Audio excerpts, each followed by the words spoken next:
Hi, this is Carl Tannenbaum, Chief Economist for Northern Trust, with some quick-fire questions about the economic pandemic. First, why has the coronavirus been so disruptive to the economy? Initially, the outbreak was largely confined to China, having a substantial impact on their factories. This disrupted output along the many global supply chains that have been constructed to make production highly efficient. The expectation was that China would get back to work after a short delay, and that any lost activity would be recovered later on in the year. In this sense, it was viewed at that point as a supply shock. But China has taken a long time to get back online, and the virus has spread globally. Each extension of the outbreak leads public health officials to take preventative measures which center on keeping people apart.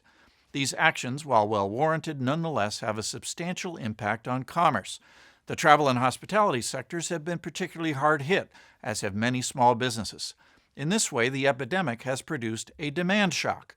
The combination of the two has significantly impacted global growth and raised the risk of recession. Secondly, what indicators will be most valuable in the weeks ahead? First and foremost, we should watch patient counts. It is quite likely that the numbers for the United States will rise in the coming weeks. The rate of testing in this country has fallen far short of the standards set elsewhere. As kits get more widely distributed and applied, cases will rise and social distancing measures will broaden and tighten. The reaction of businesses will bear watching. If they begin to lay off workers, the economic toll will deepen. Claims for unemployment insurance and the unemployment rate will be front and center. Consumer and business confidence will be critical, as psychology can play an important role in decision-making. Upcoming economic numbers are likely to be disappointing, which might lead firms and individuals to become more conservative. And the financial markets will also provide important signals. The current situation may create some problems for debtors, which will be reflected in credit market indicators. Equities will provide a general referendum on whether steps taken to promote recovery are properly sized and designed. And finally, will the economy get back to normal once people resume their normal routines? The answer to this question depends on policymakers.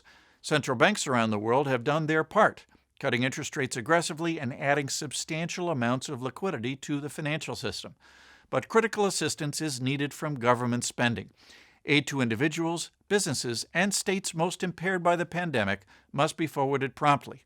Support for our healthcare system and for those seeking care will also be essential to a speedy recovery. And that's the view from here.